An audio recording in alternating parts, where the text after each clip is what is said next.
الملك سلمان بن عبد العزيز. الشخص التالي في قائمتنا أغنى ملوك العرب، وهو الملك سلمان بن عبد العزيز ملك المملكة العربية السعودية، وهو رئيس عائلة بتبلغ ثروتها تقريبا 2 تريليون دولار، وهو اشي مش سيء مع انه في كثير من المخاطر الامنية. وابنه ووريثه المستقبلي ولي العهد الامير محمد بن سلمان بيقدر انه يتعامل مع هاي المخاطر.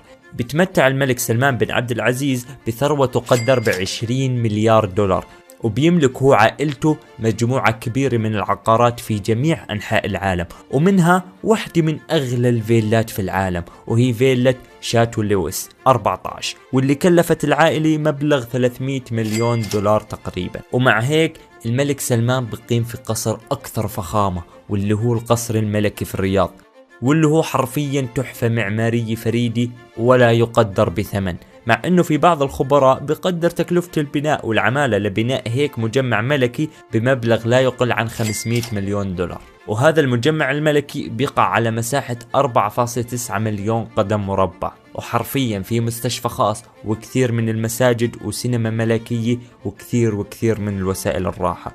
وفي اشي كمان بيستاهل الاعجاب غير محفظة الملك سلمان العقارية، وهي مجموعة سياراته.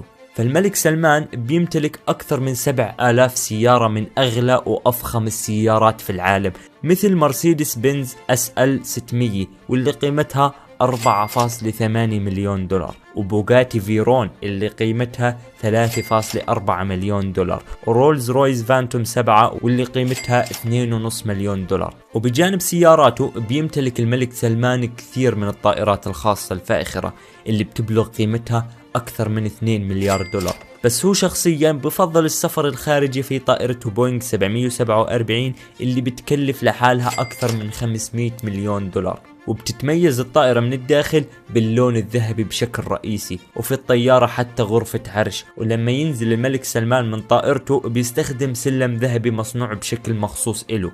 والإشي الأخير اللي راح نحكيه عن الملك سلمان هو مجموعة اليخوت الفاخرة الخاصة فيه، واللي قيمتها أكثر